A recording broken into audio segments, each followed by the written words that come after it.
Hello everyone, welcome back. आज हम बात करेंगे स्टार्टअप्स के सबसे इम्पोर्टेंट पार्ट पे।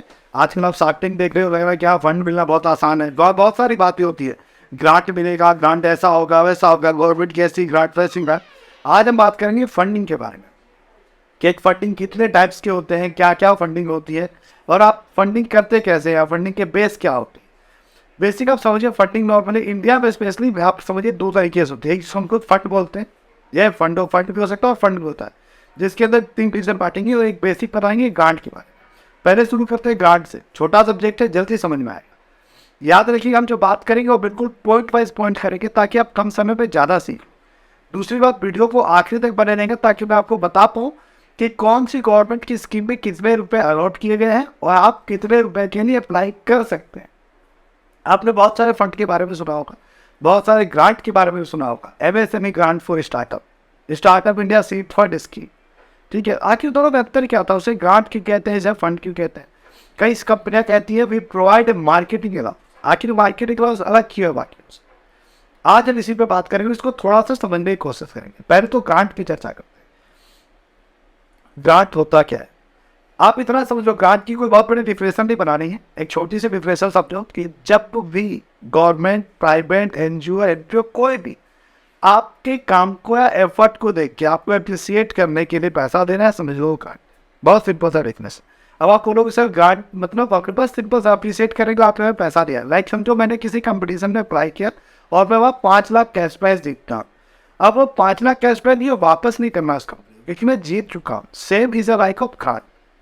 ग्रांट में क्या होता है, लिमिट नहीं होता। आप बहुत सारे ग्रांट उठा सकते हो।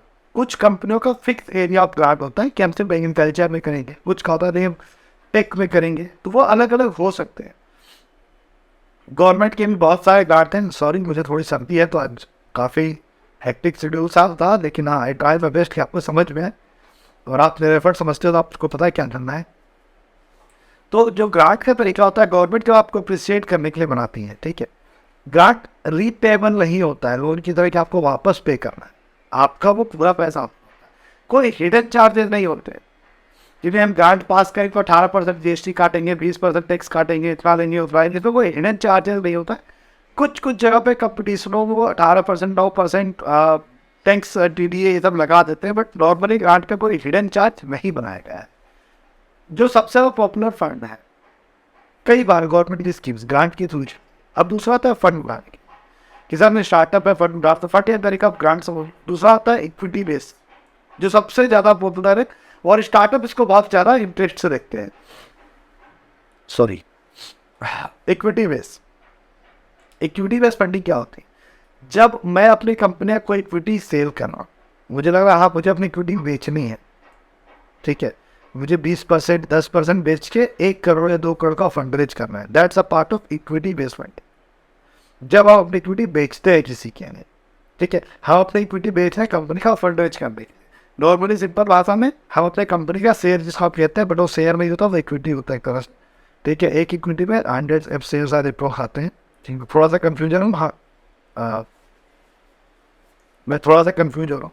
हाँ, 100 शेयर आते हैं इक्विटी, तो मैं वो जो शेयर बेचता हूँ वो पार्ट होता है इक्विटी का, ठीक है। तो जब आप इक्विटी बेच के फंड उठाते हो वह है इक्विटी बेस्ड फंड। दूसरा होता है आरबीएफ, जिसको हम बोलते हैं revenue based funding. Revenue based funding तब होती है जब आपने बताया कि हमारी कंपनी का रेवेन्यू 4 करोड़ है और हम आपको रेवेन्यू के बेस पे पैसा दे रहे, ठीक है। आपकी 4 करोड़ रेवेन्यू है तो आपको इतना पैसा दे रहे, बदले में हम अपने साल के रेवेन्यू का इतना परसेंट लेंगे, 5%, 10%, 2%, 8%। इंटरेस्ट नहीं लगा रहे, बट आपकी टोटल रेवेन्यू कम इतना पैसा देंगे। That's called revenue based finance, जब आपको रेवेन्यू के बेस पे फंड मिलती है। तीसरा जो होता है, सॉरी अभी चौथा हो गया, एक हो गया ग्रांट, दूसरा हो गया आपका फंडिंग इक्विटी बेस, तीसरा हो गया आरबीएफ, और चौथा आता है बहुत सिंपल सा, और कई लोगों का इसमें चौथा भी निकल जाता है, जिसको कहते हैं डेप्ट। डेप्ट का सिंपल तरीका है, हम आपको पैसा दे रहे हैं एज पर इंटरेस्ट। कई इंटरनेशनल और एंजल इन्वेस्टर आपको 3 से 4% इंटरेस्ट पे देते हैं, कई 12%, और कई एनबीएफसी आपसे 15 से लेके 21% तक का इंटरेस्ट चार्ज करते हैं। तो ये डिपेंड आप पे करता है कि आप किससे, इक्विटी बेस या डेप्ट बेस या कोई भी फंड उठा रहे हैं। डेप्ट बेस नॉर्मली आप कई स्टार्टअप्स उठाते हैं उस लेवल पे जब बोलते हैं क्या मुझे 12% लोग नहीं काम कर सकता, बट डेप्ट is like a part of margin, is a part of bargain also. आप कितना अपना मार्जिन बचाओगे, कितना बार्गेन करोगे डेप्ट तरीके। ये भी एक इम्पोर्टेंट पार्ट होता है। अब इसके आगे बात करते हैं ये फंड के तरीके हो। नॉर्मली प्रोसेस था फंड का या ग्रांट का, प्रोसेस बहुत सिंपल होता है। जैसे एक एग्जाम्पल गवर्नमेंट की स्कीम है स्टार्टअप इंडिया की सीड फंड स्कीम। प्रोसेस क्या होता है, और हर किसी का प्रोसेस लगभग सिमिलर होता है। हम पहले फंड के लिए अप्लाई करते हैं, उनकी वेबसाइट पे जाते हैं, वेबसाइट से फॉर्म फिल किया, फॉर्म फिल करने के बाद उनकी जूरी या टीम मेंबर हमें पिच डेक के लिए बुलाती है, हमारा प्रेजेंटेशन सुनती है, एंड देन वो हमें चूज़ करते हैं कि हाँ कौन सा सही है कौन सा गलत है। तो उन्हें लगता है क्या ये आइडिया इस मार्केट में परफेक्ट है और मुझे इसे सपोर्ट करना चाहिए, तो वो उसे सपोर्ट करते हैं। यही तरीका हर किसी के लिए फॉलो होता है, हर किसी का बस एप्लीकेशन का टाइप अलग होता है, क्वेश्चन आंसर तरीका अलग होता है। याद रखिएगा जो फंड का प्रोसेस होता है हर स्टेट गवर्नमेंट का भी अपना एक प्रोसेस होता है, और हर सेंट्रल गवर्नमेंट का हर क्या एक ही सेंट्रल गवर्नमेंट हमारे देश में, तो एक सेंट्रल गवर्नमेंट है, सेंट्रल गवर्नमेंट का प्रोसेस अलग होता है। स्टेट गवर्नमेंट के फंड अपने हिसाब से डिसाइड होते हैं। जैसे यूपी में फंड का जो तरीका है वो आपको 5 लाख तक का फंड सपोर्ट करते हैं। बुंदेलखंड जो बुंदेलखंड का एरिया में आता है, पूर्वोत्तर में आता है, यहाँ पर 7,50,000 का फंड देते हैं। सेम जब आप पंजाब जाते हो वहाँ 3 लाख टू 5 लाख तक का फंड है, आप मध्य प्रदेश जाते हो वहाँ 10 लाख टू 20 लाख तक का फंड है, और उनके क्राइटेरिया होती हैं। हम हर फंड की क्राइटेरिया पे बात करेंगे, उसके बाद में करा वीडियो बनाएंगे कि हाँ किस गवर्नमेंट के हिसाब से किस स्टेट गवर्नमेंट पे फंड का क्या क्या प्रोसेस और कैसे फंड को रेज कर सकते। अब एक इंपॉर्टेंट बात समझिएगा, जब फंड उठाते हैं इक्विटी बेस या रेवेन्यू बेस तो बड़ा कन्फ्यूजन होता है स्टार्टअप्स को। उन्हें लगता है कि फंड उठा लिया, टर्म शीट साइन कर लिया तो फंड हो गया फाइनल, बट ये गलतफहमी है। याद रखिए term sheet is a non binding agreement, ठीक है, टर्म शीट बाइंडिंग एग्रीमेंट नहीं होता। ओनली प्रॉमिस तो खत्म ही करो, इन्वेस्टर ने कहा हाँ फंड कर सकते हैं आपको, इसका मतलब ये नहीं कि आपको फंड करेगा, ठीक है, ये एक प्रॉमिस है क्या चलो आइडिया अच्छा है बात करते हैं। फिर हमारी उनकी टर्म मिली तो हमने टर्म शीट पे बेस फंडिंग कर, अभी टर्म शीट साइन हुआ देन हम फंडिंग के लिए फाइनल जाते हैं, तो फिर शेयर ट्रांसफर ये वो होता है। कई बार ट्रांचेस में पैसा आता है तो इन्वेस्टर क्या करता है सेफ नोट पे आपको फंड करता है, ठीक है। सेफ नोट सिंपल सा, इसको कहते हैं simple agreement for future equity, ठीक है, simple agreement for future equity safe note. इसमें क्या होता है कि हम आपको आज तो फंड कर रहे हैं लेकिन इसकी इक्विटी फ्यूचर बेस पे इतनी होगी वो हिसाब से नहीं कहता। कई लोग इसको कन्वर्टेबल नोट पे फंड लेते हैं, ये एक अलग तरीका है जिसमें हम आज अर्ली स्टेज पे फंड करेंगे और उसको दूसरे तरीके से देखेंगे। आप फंड लेने का भी टाइप समझिएगा कि स्टेज होता है फंड लेने का, देखिए आप भी कंफ्यूज होते हैं। एक सबसे इजी स्टेज समझिए जिसको बोलते हैं मार्केट में समझने के लिए seed fund scheme, seed fund scheme के अंदर ही ले लेते हैं। तो फंड उठाने का भी एक तरीका होता है।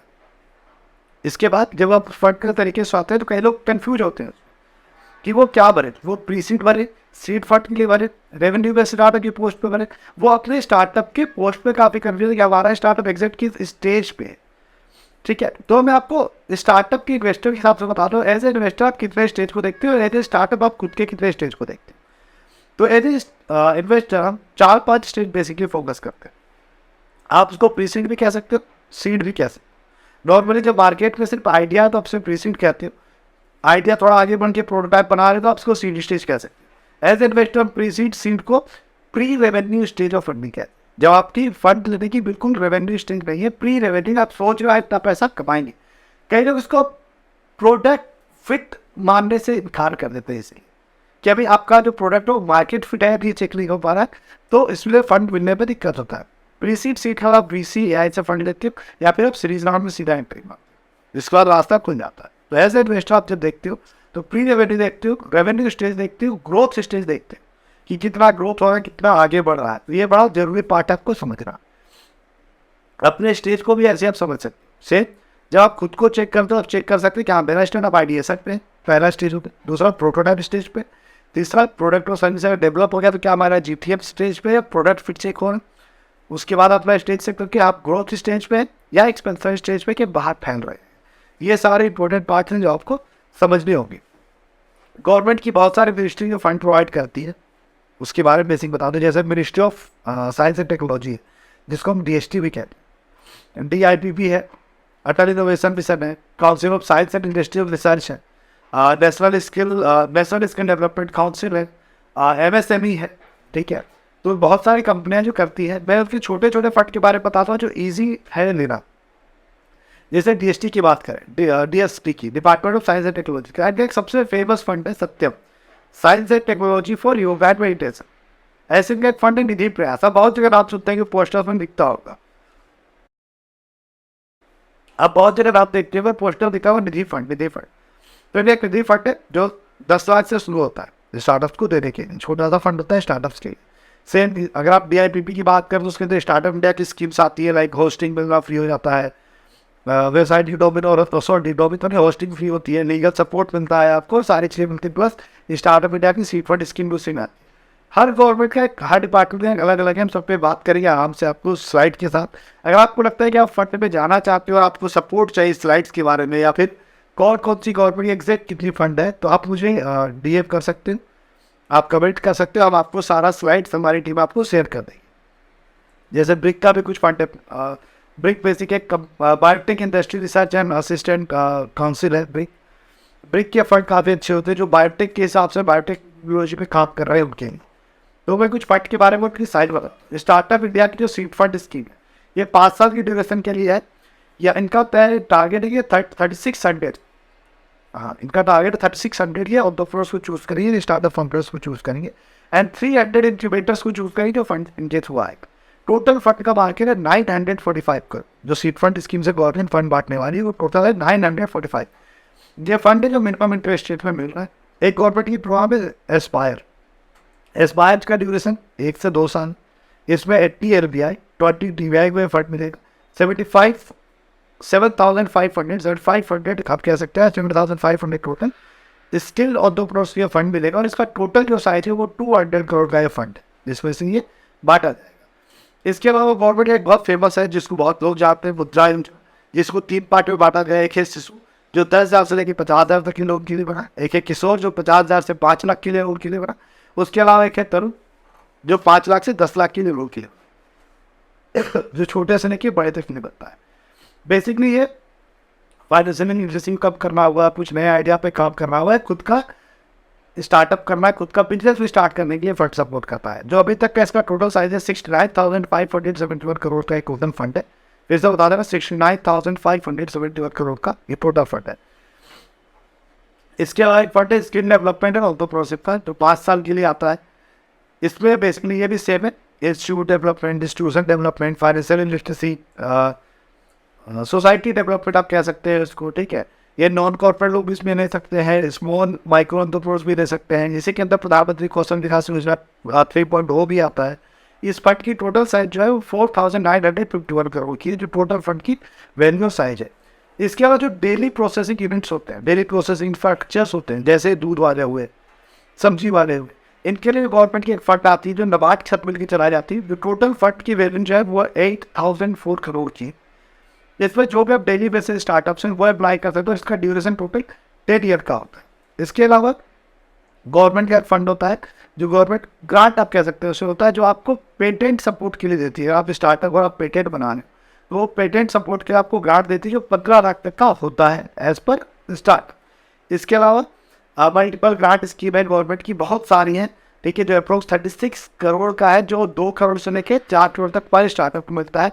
इसमें ये उनको मिलता है जो startup working on R&D segment, ठीक है, जो computer science and information technology पे काम कर रहे हैं, जो एंटरप्रेन्योरशिप R&D लैब पे काम कर रही है, उनके लिए स्पेशली बनाया गया।